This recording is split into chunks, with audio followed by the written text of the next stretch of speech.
How long does it take to rebuild trust in a relationship after it's been wrecked by alcoholism and or addiction? Quick backstory, my wife and I have been together for 22 years. I was an addict and alcoholic for 10 of those. I've been in recovery now for 10 of those.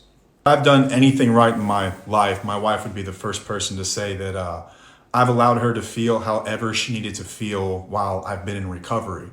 And what I mean by that is that when I got sober, I didn't suddenly expect her to trust me right away. I didn't expect her to suddenly forget all the things that I had done. I didn't expect her to look at me like I had just been anointed with some holy sober oil and let's just forget about all that stuff. I let her process all these things on her terms and on her time.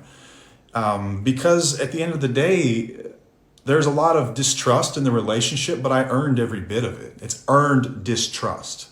It doesn't have to happen often now, but early on, especially if I was coming home late from work, she would want to know, where have you been?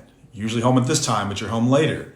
And I would just calmly explain where I was and detach myself from whether or not she believed it or not. That was a trigger for her, but it was because of me. It was because of my actions in the past that brought us here in the first place. If I had to run an errand that was sort of out of character or at a strange time, I understand if she's upset about that, because I use that as a ploy a lot to get out of the house and go drink or go use.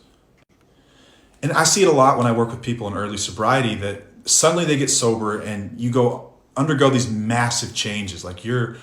You're reworking your psyche, you're changing your behaviors, you're undergoing some massive changes. And I think that sometimes we want credit for it, but it's important to remember that it's not on our terms or our time that other people accept us. We have to understand that their understanding of us and their understanding of interaction with us and what kind of space we occupy in their mind is the result of our behaviors over the years. Maybe it changes in time, maybe it doesn't. That's not really up to me, nor is it my incentive to stay sober today. I want to do it for me. My wife would probably tell you that she trusts me a great deal today, but there will always be some part of her that questions me. And why wouldn't there be? I just let her feel it.